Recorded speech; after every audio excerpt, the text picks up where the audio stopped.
कपड़े धोने वाली बहू। शादी के पहले से ही विभा को कपड़े धोने का बड़ा शौक था। कभी नल के नीचे तो कभी तालाब के पास। अरे मेरी नीली वाली लुंगी नहीं दिख रही है। विभा की अम्मा, कहाँ रखी है लुंगी? अरे वो तो विभा ने परसों ही धोकर रखी थी आपकी अलमारी में, देखो वहीं होगी।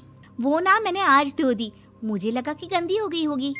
अरे कैसे गंदी हो गई थी? उसे तो मैंने पहना भी नहीं। हे भगवान, इस लड़की के कपड़े धोने की आदत से परेशान हो गया हूँ मैं। जितना तो घर में राशन नहीं आता, उससे कहीं ज्यादा डिटर्जेंट पाउडर का खर्चा है। इसकी शादी करवा दो, शादी जाए अपने घर में ही करे काम, फिर चाहे घर के कपड़े धोने हो या पूरे गांव के। हाँ ठीक बोल रही हो, देखता हूँ मैं कोई लड़का। वो दिन भी आ जाता है जब विभा को देखने लड़के वाले आ जाते हैं। लड़की मुझे अच्छी लगी। होने वाली सास कहती है, बेटी अगर कुछ पूछना है तो पूछ लो। वैसे तो हमारी लड़की बहुत ही शर्मीली है, जो बोल दो वो मान लेती है, इसे क्या पूछना होगा। अरे कैसी बात कर रही हो माँ, मुझे इन लोगों के घर रहना है, सवाल तो कई है। हाँ हाँ बेटा, पूछ लो ना, क्या पूछना है। आप लोगों के घर कपड़े कौन धोता है? सास का मुंह बन जाता है। देखो, अगर तुम ये कहना चाहती हो कि तुम्हें कपड़े धोने नहीं आते तो सुन लो, कपड़े मैं ही धोती हूँ, लेकिन तुम्हारे आ जाने के बाद मैं रुमाल तक नहीं धोऊंगी। अरे चुप रहना भाग्यवान, बहू बेचारी घर आई नहीं, उसे डराना शुरू कर दिया। वो क्या है ना बिटिया, अभी तक तो ये कल्लू की माँ ही धोती थी, लेकिन अब तुम्हारे पापा तो दहेज में वॉशिंग मशीन देंगे ही। तभी विभा की माँ बोल पड़ती है, सवाल भी पूछा तो क्या। वैसे भाई साहब, मशीन की तो फिर भी कपड़े धोने की कैपेसिटी होती है। मतलब जो बिटिया दे रहे हैं ना विभा, इसे कपड़े धोने का बहुत शौक है। ये आप लोगों के क्या, आस पड़ोस गांव मोहल्ले सबके कपड़े धो दे और उफ तक ना करे। बाहर देखा नहीं आपने कितने कपड़े सूख रहे हैं? सब हमारी बिटिया ने ही तो धोए हैं। बस भी करो ना माँ, शर्म आ रही इतनी तारीफ सुनकर।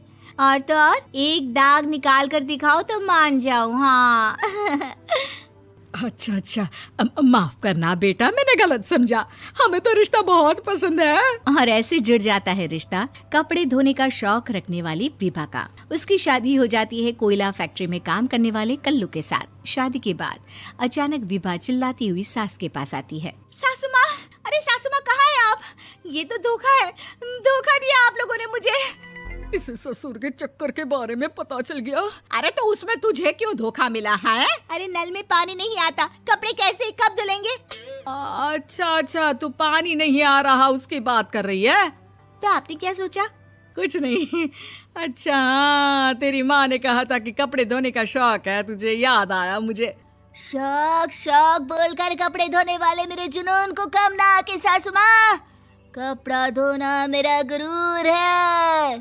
तभी पति भी वहाँ आ जाता है। अभी मैंने इसे सनी देओल की फिल्म दिखाई है, उसी के डायलॉग मार रही है माँ। अच्छा सुन, साफ बता रही हूँ, पानी सुबह 4 से 6 और शाम को 10 से 12 आता है, समझी?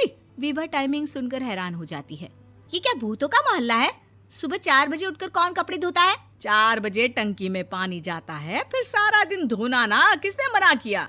अरे कैसी बात कर रही हैं? 200 लीटर की टंकी में कितने कपड़े धो लूंगी मैं? सुबह ही उठ जाऊंगी मैं। अब क्या था, विभा सुबह 4 से लेकर रात के 12 बजे तक कपड़े ही धोती रहती। एक रोज सास पड़ोस से निकलकर कहीं जा रही होती है कि साथ वाली कहती है, हाँ कल्लू की माँ, जरा ये बताओ कि 2 साड़ी है, 2 ब्लाउज और एक पेटीकोट और एक नाड़े वाला लंबा कच्छा। हाँ तो? अरे तो क्या, कितना लोगी धुलाई ये बताओ। धोबन दिख रहे हैं हम क्या? हमारे पति सरकारी नौकरी से अभी रिटायर हुए हैं और बेटा सुपरवाइजर है कोयला फैक्ट्री में। धोबन समझ रखा है हमें।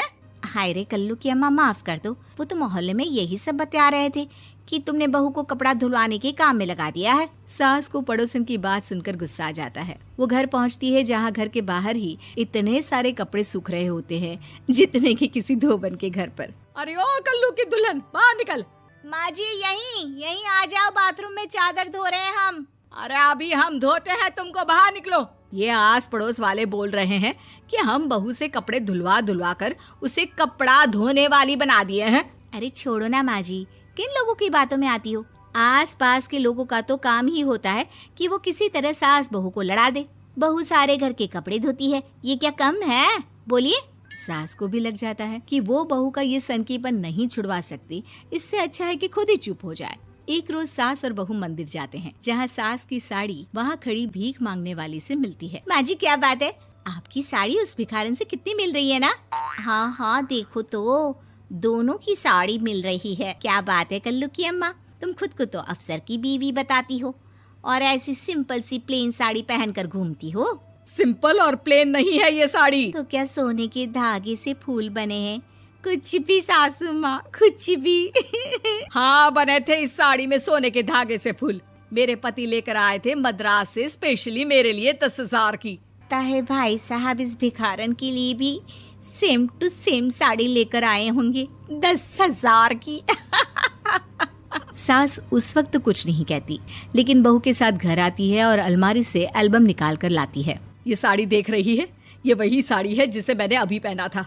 इस साड़ी में ये जो चमकदार फूल दिख रहे हैं ना, ये सोने के धागों से काढ़े गए हैं। लेकिन तू लोकल वॉशिंग मशीन ब्रश से घिस घिस कर सारे फूलों को निकाल कर साड़ी प्लेन कर दी। मुझे माफ कर दीजिए सासू माँ। और तो और, जब मैंने तुझे तेरी गलती के लिए कुछ नहीं कहा, लेकिन तूने तो सबके सामने मेरा मजाक ही बना दिया। क्यों? बहू को समझ में आ जाता है कि अब से उसका कपड़े धोना बंद।